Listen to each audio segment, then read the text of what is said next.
आज हम एक बहुत इम्पोर्टेंट टॉपिक के बारे में बात करेंगे जिसे वेजिनिस्मस कहते हैं आम हमारी टर्म्स में और आम ज़ुबान में मतलब जो आपस में ताल्लुक में अभी भी का होता है वो एस्टैब्लिश ना हो सके शादी के बाद। ये एक बहुत कॉमन कंडीशन है। रेयरली कई दफ़ा डिलीवरी के बाद भी ये कंडीशन डेवलप हो जाती है, लेकिन मोस्ट कॉमनली ये देखी गई है कि जिन लोगों की शादियाँ होती हैं, उनकी नॉर्मल अज़वाजी ज़िंदगी नहीं एस्टैब्लिश हो पाती। इसकी बहुत सारी वजूहात होती हैं और कई दफ़ा कोई वजह भी नहीं होती है, but the most common cause is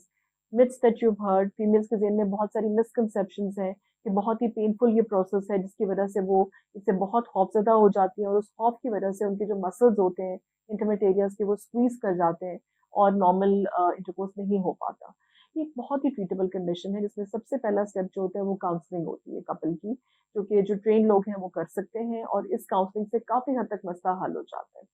rarely कुछ लोगों की बचपन में कोई ऐसा वाक़या हुआ हो या उन्होंने कोई ऐसी वीडियो देख ली हो, तो कोई भी ऐसी चीज़ जिसमें चाइल्ड अब्यूज़ कई दफ़ा होती है, जिसकी वज़ह से उनके ज़हन में बहुत सारा इसके लिए फ़ियर है इस सारी प्रोसेस के लिए, या किसी फ्रेंड के से कोई बात उन्होंने सुन ली है, उसके बाद फ़ियर डेवलप हो गया। So basically it's the fear of the whole thing, जो कि ट्रीट किया जा सकता है बाय काउंसलिंग। दवाइयाँ इसके लिए नहीं होती हैं, इसका इलाज ऑब्वियसली काम डाउन करने की मेडिसिन दी जा सकती है, पेन किलर दिया जा सकता है, बट सबसे इम्पोर्टेंट बात है, जो उनके ज़हन में जो फ़ियर है उसको एड्रेस किया जाए और उसके बारे में बात की जाए और इसको ट्रीट किया जाए। ये चीज़ बहुत नेग्लेक्ट हो जाती है बिकॉज़ बहुत सारे कपल समझते हैं कि सबके साथ ऐसा होता है तो ये हमारे साथ भी हो रहा है, या वो समझते हैं मेरे साथ ही ऐसा क्यों हो रहा है, और उनमें इतना स्ट्रेन एज़ अ कपल आ जाता है कि वो किसी से इस बारे में बात नहीं करते, ना फैमिली में, ना फ्रेंड्स से, ना डॉक्टर के पास जाते हैं, और वो काफ़ी साल इसमें वेस्ट कर देते हैं और बाद में ये इश्यू विद टाइम वर्स होता जाता है। तो पहली बात तो ये कि ये ट्रीटेबल है, you need to see your doctor.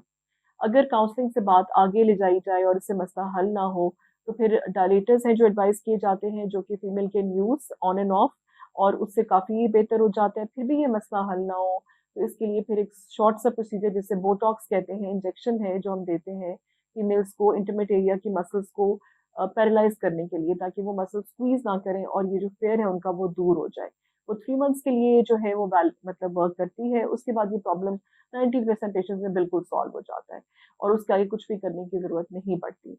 अगर सब कुछ फ़ेल हो जाए, कुछ भी वर्क ना करे, जो कि बहुत रेयरली होता है, तो फिर ऑब्वियसली कई दफ़ा सर्जिकल इंटरवेंशन की ज़रूरत पड़ सकती है, या ये कि जैसे प्रेगनेंसी के लिए फिर आईयूआई की तरफ हम उनको रेफ़र कर देते हैं। लेकिन ये ट्रीटेबल प्रॉब्लम है और बहुत रेयर होता है कि बिल्कुल एंड वाले मतलब इवन बोटॉक्स के बाद भी ये प्रॉब्लम सॉल्व ना हो। लेकिन इम्पोर्टेंट बात है कि इसको समझने की ज़रूरत है कि ये ट्रीटेबल है, डॉक्टर से रुजू करें और इसको ट्रीट करें। तो जैसे कि आप बहुत सारे साल वेस्ट कर दें, जिससे आपके रिलेशन में भी स्ट्रेन आ जाए, फिर प्रेगनेंसी का प्रेशर भी शुरू हो जाए और फैमिली का प्रेशर भी शुरू हो जाए। तो it is something which is very common, easily treatable, so please seek help today. Thank you.